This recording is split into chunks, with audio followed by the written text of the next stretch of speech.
ಸಿದ್ದರಾಮಯ್ಯ ಸಾಹೇಬರಿಗೆ ಅವ್ರ ತಂದೆ ತಾಯಿಗಳು ಅವರಿಗೆ ನಾವು ಕೋಟಿ ನಮನಗಳು ಹೇಳಬೇಕು. ಯಾಕೆಂದರೆ ಅವ್ರ ಹೆಸರಿಗೆ ತಕ್ಕಂಥ ಅವರು ಇದ್ದಾರೆ. ಅವರು ಸಿದ್ಧ ಯಾವುದಕ್ಕೆ?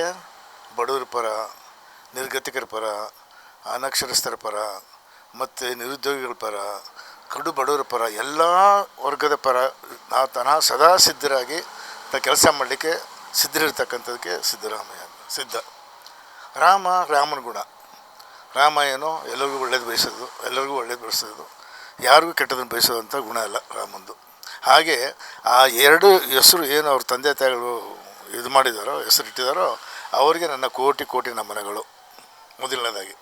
ಎರಡನೇದಾಗಿ ಸಿದ್ದರಾಮಯ್ಯ ಸಾಹೇಬರು ತಾವು ಹೇಳ್ದಂಗೆ ದೇವರಾಜ ಅರಸು ನಾನು ದೇವರಾಜ ಅರಸರ ಊರಿನಿಂದ ಬಂದವನು. ದೇವರಾಜ ಅರಸರ ಆಶೀರ್ವಾದದಿಂದ ನಾನು ಮೊದಲನೇದಾಗಿ MBBS ಮುಗಿದ ತಕ್ಷಣ ನೇರ ನೇಮಕಾತಿನಲ್ಲಿ ಆವತ್ತೊಂದು ದಿವಸದಲ್ಲಿ ಗೆಸ್ಟೆಡ್ ಆಫೀಸರ್ ಯಾರೂ ನೇಮಕಾತಿ ಮಾಡ್ತಿರಲಿಲ್ಲ, ಲೋಕಸೇವಾ ಆಯೋಗದಿಂದನೇ ಮಾಡ್ತಾಯಿದ್ರು. ಅದನ್ನು ಮುರಿದು ಒಬ್ಬ ದಲಿತ ವಿದ್ಯಾರ್ಥಿ MBBS ಮಾಡಿ ಅವನು ಮಾಡಿದ್ದಾನೆ ಕಷ್ಟಪಟ್ಟು. ಮೈಸೂರು ಜಿಲ್ಲೆಗೆ ಫಸ್ಟ್ ಪ್ರಥಮ ಮತ್ತು ಹುಣಸೂರಿನಿಂದ ಹುಣಸೂರಿನಿಂದ ಮೊದಲನೇ MBBS ಇವನ್ನು ಬೇರೆ ಕೆಟಗರಿಯವರು ಆಗಿರಲಿಲ್ಲ. ಆದ್ದರಿಂದ ಅದನ್ನು ಪರಿಶೀಲಿಸಿ ನಾನು ಕೊಟ್ಟರು. ಅದಕ್ಕೆ ನಾನು ಚಿರಋಣಿ ಆಗಿದ್ದೇನೆ. ಆದರೆ ಅಂತಹ ವ್ಯಕ್ತಿ ಅವತ್ತಿನ ದಿವಸ ಜೀತ ವಿಮುಕ್ತಿ ಮತ್ತು ನಮ್ಮ ತಲೆ ಮೇಲೆ ಮಲ ಬರ್ತಕ್ಕಂಥದ್ದು ಮತ್ತು ಈ ಉಳುವನೆ ಒಡೆಯ ಇಂಥವೆಲ್ಲ ಕೊಟ್ಟರು. ಪಾಪ ಅವತ್ತಿನ ದಿವಸಕ್ಕೆ ಅದು ಗ್ರೇಟ್. ಆದರೆ ಇವತ್ತಿನ ದಿನ ಕೊಟ್ಟಿರ್ತಕ್ಕಂಥದ್ದು ಸಿದ್ದರಾಮಯ್ಯ ಸಾಹೇಬರು ನನಗನ್ನಿಸ್ತದೆ ದೇವರಾಜ ಅರಸವ್ರಿಗಿಂತ ಒಂದು ಕೈ ಮೇಲೆ ಹೋದರು ಅಂತ ಅಂದು. ನಾನೇನು ಅದನ್ನು ಅವರ ತಪ್ಪಾಗಿ ಅರ್ಥೈಸೋಂಗಿಲ್ಲ. ಬಟ್ ಅದಕ್ಕಿಂತ ಜಾಸ್ತಿ ಒಳ್ಳೆಯ ಸೇವೆಗಳನ್ನ ಕೊಟ್ಟರು. ಯಾಕೆಂದರೆ ಕಳೆದ 2013ರಿಂದ 2018ವರೆಗೆ ಅನೇಕ ಭಾಗ್ಯಗಳು, ಎಷ್ಟು ಭಾಗ್ಯಗಳು ನಿರಂತರವಾಗಿ ಎಲ್ಲ ಭಾಗ್ಯಗಳು, ಎಲ್ಲರಿಗಿಂತ ಇಡೀ ರಾಜ್ಯದಲ್ಲಿ ಯಾರೂ ಹಸಿವಿನಿಂದ ಇರಬಾರ್ದು ಅಂತೇಳಿ ಅನ್ನಭಾಗ್ಯವನ್ನು ಕೊಟ್ಟರು. 5 kg 8 kg ಅಕ್ಕಿ ಕೊಡ್ತಾಯಿದ್ರು. ಕ್ಷೀರಭಾಗ್ಯ ಕೊಟ್ಟರು. ಮಕ್ಕಳಿಗೆ ಉಚಿತವಾಗಿ ಹಾಲು ಮತ್ತು ಮೊಟ್ಟೆ ಕೊಟ್ಟರು. ಮತ್ತು ಸಮವಸ್ತ್ರ ಮಕ್ಕಳಿಗೆಲ್ಲ ಯೂನಿಫಾರ್ಮ್ ಫ್ರೀ, ಶೂಸ್ ಫ್ರೀ, ಮತ್ತು ಕೃಷಿ ಭಾಗ್ಯ ರೈತರಿಗೆ ಕೊಟ್ಟಿರ್ತಕ್ಕಂಥ 5 ಭಾಗ್ಯ. ಆಮೇಲೆ ಹೀಗೆ ವಸತಿ ನಾವು ಸುಮಾರು 3 ಲಕ್ಷ ವಸತಿಗಳನ್ನು ಕೊಟ್ಟಿದ್ದು. ಹೀಗೆ ಅನೇಕ ಭಾಗ್ಯಗಳನ್ನ ಕೊಟ್ಟಂಥ ಭಾಗ್ಯ ವಿಧಾತ ಅವರು. ಈಗ ಎರಡನೇ ಸಾರಿ ಬಂದ ಕೂಡಲೇ 5 ಗ್ಯಾರಂಟಿಗಳನ್ನ ಇಡೀ ರಾಷ್ಟ್ರದಲ್ಲೆಲ್ಲ ಪ್ರಪಂಚದಲ್ಲೇ ಯಾರೂ ಕೊಟ್ಟಿಲ್ಲ. ಪ್ರಪಂಚದಲ್ಲೇ ಹೆಣ್ಣು ಮಕ್ಕಳನ್ನ ಫ್ರೀಯಾಗಿ ಒಂದು ಕಡೆಯಿಂದ ಒಂದು ಕಡೆಗೆ ಉಚಿತವಾಗಿ ಹೋಗ್ತಕ್ಕಂಥದ್ದು ಗಿಫ್ಟ್ ಯಾರು ಕೊಟ್ಟಿಲ್ಲ. ಇದು ಇಂಥದ್ದನ್ನು ಕೊಡುಗೆ ಯಾರು ನೆನೆಸಿರಲಿಲ್ಲ. ಅದಿರ್ಬೋದು. ಮತ್ತು ವೃದ್ಧ ಮಹಿಳೆಯರಿಗೆ 2000 ರೂಪಾಯಿ ಸಹಾಯಧನ ಪ್ರತಿ ತಿಂಗಳು ಕೊಡ್ತಕ್ಕಂಥದ್ದು. ಹೀಗೆ ಪ್ರತಿಯೊಂದನ್ನು ಕೂಡ ನಾವು 5 ಗ್ಯಾರಂಟಿಗಳಲ್ಲಿ ನಿರುದ್ಯೋಗಿಗಳಿಗೆ ಭತ್ಯ, ಮತ್ತು ಪ್ರತಿ ಮನೆಗಳಿಗೆ 200 ಯೂನಿಟ್ಗಳು ವಿದ್ಯುತ್. ಹೀಗೆ ಇದನ್ನು ದಯವಿಟ್ಟು ಸಿದ್ದರಾಮಯ್ಯನವ್ರ ಬಗ್ಗೆ ಟೀಕೆ ಮಾಡ್ತಕ್ಕಂಥವ್ರಿಗೆ ಒಂದು ಪ್ರಶ್ನೆ ನಾನು ಹಾಕ್ತೇನೆ. ಸಿದ್ದರಾಮಯ್ಯನವ್ರು ಯಾವಾಗಲೂ ಹಿಂದುಳಿದವ್ರ ಪರ, ದಲಿತರ ಪರ ಮತ್ತು ಈ ರೀತಿ ಬಡವರ ಪರ ಅಂದರೆ ಅಹಿಂದ ಪರ ಅಂತ ಹೇಳ್ತಿರ್ತಾರಲ್ಲ. ಇವ್ರು ಕೊಟ್ಟಿರ್ತಕ್ಕಂಥ 5 ಗ್ಯಾರಂಟಿಗಳು ಬರೀ ಅಹಿಂದ ಕೊಟ್ಟಿದ್ದಾರೆ, ಬರೀ ದಲಿತರು ಕೊಟ್ಟಿದ್ದಾರೆ, ಬರೀ ಹಿಂದುಳಿದವ್ರು ಕೊಟ್ಟಿದ್ದಾರೆ, ಬರೀ ಅಲ್ಪಸಂಖ್ಯಾತರು ಕೊಟ್ಟಿದ್ದಾರೆ. ಇದನ್ನೆಲ್ಲರೂ ಅನುಭವಿಸ್ತಾ ಇಲ್ವಾ? ಇದು ರಾಷ್ಟ್ರ ನಾಯಕರಿಗೆ, ರಾಜನಾಯಕರಿಗೆ ಇರಬೇಕಾದಂಥದ್ದು. ಆದ್ದರಿಂದ ಇಂಥ ಅನೇಕ ಭಾಗ್ಯಗಳನ್ನು, ಅನೇಕ ಗ್ಯಾರಂಟಿಗಳನ್ನು ಕೊಡ್ತಾ ಇರ್ತಕ್ಕಂಥ ಸಿದ್ದರಾಮಯ್ಯ ಸಾಹೇಬರಿಗೆ ನಾವು ಈ ಕನ್ನಡ ನಾಡಿನ ಜನ ನಾವು ಪುಣ್ಯ ಮಾಡಿದ್ದು ಅಂಥವ್ರು ಪಡೀಲಿಕ್ಕೆ. ಅವರಿಗೆ ನಾನು ಮುಂದಿನ 77 ವರ್ಷ 77 ವರ್ಷದ ಇದಾಗುತ್ತೆ. ಈ 77 ಅಂದರೆ 7 7 14 ಅಂದರೆ 5. ನಾನು ಅದ್ರ ಬಗ್ಗೆ ನಂಬಿಕೆ ಇಲ್ಲ, ಆದರೆ ಜನ ಹೇಳೋದು ಅದು ಭಾಳ ಶುಭ ಅಂತ ಹೇಳ್ತಾರೆ. ಸೊ ಅದರಿಂದ ಮುಂದಿನ ದಿನಗಳಲ್ಲಿ ಸಿದ್ದರಾಮಯ್ಯ ಸಾಹೇಬರಿಗೆ ಇನ್ನೂ ಹೆಚ್ಚಿನ ಶಕ್ತಿ ಬಂದು ಇನ್ನೂ ಹೆಚ್ಚು ಅವರು ಜನಪರ ಕಾರ್ಯಕ್ರಮ ಮಾಡಲಿ.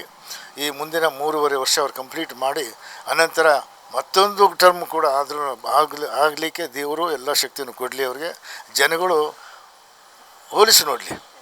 ಇವರ ಆಡಳಿತನೋ, BJP ಆಡಳಿತನೋ, ಜನತಾದಳದ ಆಡಳಿತನೋ ನೋಡಲಿ.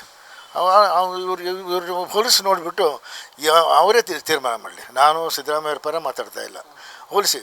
ಈಗ ಕುಮಾರಸ್ವಾಮಿಯವ್ರ ದಳದಲ್ಲಿ ಏನು ಕೊಟ್ಟರು, BJPಯವರು ಏನು ಕೊಟ್ಟರು, ಕಾಂಗ್ರೆಸ್ನವ್ರು ಏನು ಕೊಡ್ತಾಯಿದ್ದಾರೆ, ಏನು ಕೊಟ್ಟಿದ್ದಾರೆ, ಇಷ್ಟು ಮೂರನ್ನು ಕಂಪೇರ್ ಮಾಡಿಬಿಟ್ರೆ ಸಾರ್ವಜನಿಕರು ನೀವು ಅವತ್ತು ಈ ಉದಯವಾಗಲಿ ನಮ್ಮ ಚೆಲುವ ಕನ್ನಡ ನಾಡು ಅಂತ ಹಿಂದೆ ಕೇಳಿದ್ದು. ಹಾಗೆ ಇವತ್ತಿನ ದಿವಸ ಏನಾದರೂ ಚೆಲುವು ಕನ್ನಡ ನಾಡು ಉದಯ ಆಗ್ತಾ ಇದೆ, ಒಳ್ಳೇದಾಗ್ತಾ ಇದೆ ಅಂತ ಹೇಳಿದ್ರೆ ಇಂಥ ಮಹನೀಯರಿಂದ, ಇಂಥ ಮುಖ್ಯಮಂತ್ರಿಗಳಿಂದ, ದೇವರಾಜ ಅವರಿಂದ, ಸಿದ್ದರಾಮಯ್ಯ ಸಾಹೇಬ್ರಂತರಿಂದ, ಅದರಿಂದ ದೇವರು ಇನ್ನೂ ಹೆಚ್ಚಿನ ಆಯಸ್ಸು ಕೊಟ್ಟು ಅವರಿಗೆ ಹೆಚ್ಚಿನ ಶಕ್ತಿ ಕೊಟ್ಟು ಇನ್ನೂ ಹೆಚ್ಚು ಜನಪರ ಕಾರ್ಯಕ್ರಮ ಮಾಡಲಿಕ್ಕೆ ದೇವರ ಆಶೀರ್ವಾದ ಮಾಡಲಿ ಅಂತ ಅವ್ರ ಮುಂದಿನ 77 ವರ್ಷದಲ್ಲಿ ಶುಭ ಹಾರೈಸಿ ತಾಯಿ ಚಾಮುಂಡೇಶ್ವರಿ ಅವರಿಗೆ ಒಳ್ಳೇದು ಮಾಡಲಿ ಅಂಥೇಳಿ ನಾನು ಹಾರೈಸ್ತೀನಿ. ನಾನು ಒಂದು ದೊಡ್ಡ ಗುಣ ಅವರಲ್ಲಿ ನಾನು ನೋಡಿದ್ದು, ನಾನು ವಯಸ್ಸಿನಲ್ಲಿ ಅವ್ರಿಗಿಂತ ದೊಡ್ಡವನು. ವಯಸ್ಸಿಗೆ ಎಷ್ಟು ಮರ್ಯಾದೆ ಕೊಡ್ತಾರೆ ಅಂತ ಹೇಳಿದ್ರೆ ನೋಡಿ, ಎಷ್ಟು ಜನ ಇರಲಿ ಅಲ್ಲಿ, ಮಂತ್ರಿಗಳಿರಲಿ, ಏನೇ ಇರಲಿ, ತಿಮ್ಮಯ್ಯನವರೇ ಹೇಗಿದ್ದೀರಿ ತಿಮ್ಮಯ್ಯನವರೇ ಅಂತ ಹೇಳ್ತಾರೆ. ನನಗೆ ಅದೊಂದೇ ಸಾಕು, ಅದೊಂದೇ ಭಾಗ್ಯ. ಬೇರೆ ಮಂತ್ರಿಗಳಿಗೆಲ್ಲ ಸಿಂಗುಲರಾಗಿ ಕರೀತಾರೆ, ಬಾರಪ್ಪ, ಹೋಗಪ್ಪ, ಹೋಗಯ್ಯ ಅಂತಿರ್ತಾರೆ. MLAಗಳಿಗೆ ಕುತ್ಕೊಳ್ಳಯ್ಯ, ಹೋಗಯ್ಯ ಅಂತಾರೆ. ತಿಮ್ಮಯ್ಯನವರೇ ಬನ್ನಿ, ಹೋಗಿ ಕುಳಿತುಕೊಳ್ಳಿ ಅಂತಾರಲ್ಲ, ಅದು ಭಾಗ್ಯ, ನಮಗೆ ಅದೇ ಸಾಕು. ನಮಗೆ ವಯಸ್ಸಿಗೆ ಅವ್ರು ಮರ್ಯಾದೆ ಕೊಡ್ತಾರೆ ಅನ್ನೋದಕ್ಕೆ ಇದೊಂದು ಉದಾಹರಣೆ. ಆದ್ದರಿಂದ ನಮಗೆ ಇದು ನಮ್ಮ ಭಾಗ್ಯ. ಅವ್ರಿಗೆ 77ನೇ ವರ್ಷ ಆಗ್ತಾಯಿರ್ತಕ್ಕಂಥದ್ದು. ಇನ್ನೂ ಮುಂದಿನ ವರ್ಷಗಳಲ್ಲಿ ಅವರು ಇನ್ನೂ ದೊಡ್ಡ ದೇವ್ರ ಶಕ್ತಿ ಕೊಟ್ಟು ಜನಪರ ಕಾರ್ಯಗಳನ್ನು ಮಾಡಲಿಕ್ಕೆ ದೇವರ ಅವಕಾಶ ಕೊಡಲಿ ಅಂತೇಳಿ ದೇವರಲ್ಲಿ ಮಾಡ್ತಾರೆ. ಇಲ್ಲ, ಅದು ಹಳ್ಳಿ ಸೊಗಡು ಗಟ್ಟಿತನ ಅಂತ ಹೇಳಿದ್ರೆ ಅದು ಅವರಲ್ಲಿ ನಾಟಕ ಇಲ್ಲ. ಈಗ ಉದಾಹರಣೆಗೆ ನಾವೆಲ್ಲ ಹಳ್ಳಿಯಿಂದ ಬಂದು ಸ್ವಲ್ಪ ಸಿಟಿ ಪ್ರಕಾರ ಸಿಟಿ ವರ್ಷನ್ ಮಾತಾಡ್ತೀವಿ. ಅದು ಅವರಿಗೆ ಅದು ಒರಿಜಿನಲ್ ಇದು. ಅದರಿಂದ ನಾವು ಮೆಚ್ಕೋಬೇಕು ಅದನ್ನು. ಯಾಕೆಂದರೆ ಅದಕ್ಕೆ ನಾವೇನು ಹೇಳ್ತೀವಿ ಅಂತ ಹೇಳಿದ್ರೆ, ನಾವು ಹಳ್ಳಿ ಗುಣ ಏನಿದೆ ಅದನ್ನು ಆ ಒಂದು ಶೈಲಿನಲ್ಲೇ ಮಾತಾಡ್ತಾರೆ. ಆ ಶೈಲಿ ಇದೆಯಲ್ಲ, ಅದು ನಿಜವಾಗ್ಲೂ ಕೂಡ ಹಳ್ಳಿ ಶೈಲಿ.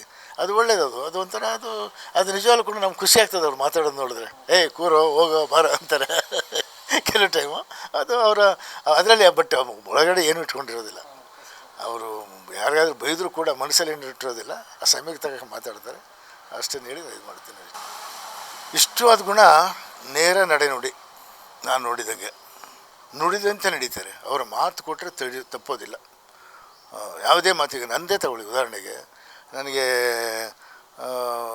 ರಿಟೈರ್ಡ್ ಆಗಿ 15-20 ವರ್ಷ ಆಗಿದ್ರು ಕೂಡ ಕರೆದು, ನೀವು ಸಮಾಜ ಸೇವೆ ಮಾಡ್ತಾಯಿದ್ದೀರಿ, ನಿನ್ನ ಪರಿಗಣಿಸ್ತೀನಿ, ನೀವು ನಿಂತ್ಕೋತೀರಾ ಅಂತಂದರು.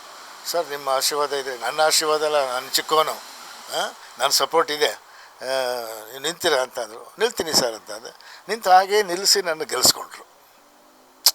ಅದು ನುಡಿದಂತೆ ನಡೆಯುವಂಥದ್ದು. ಅದು ಹಾಗೆ ನನ್ನೊಬ್ಬಂದೇ ಅಂತಲ್ಲ, ಅನೇಕ ಈ ಕಾರ್ಯಕ್ರಮಗಳಿಗೆ ಏನು ಅವರು ಕೊಟ್ಟಿದ್ದಾರೆ, ಅವರು ಯಾವ್ಯಾವ್ದು ಗ್ಯಾರಂಟಿಗಳು ಹೇಳ್ತೀವಿ, ಚುನಾವಣೆ ಮುಂದೆ ಏನೇನು ಆಶ್ವಾಸನೆ ಕೊಟ್ಟರು ಅಲ್ಲ ಈಡೇರಿಸೋದ್ರಲ್ಲ.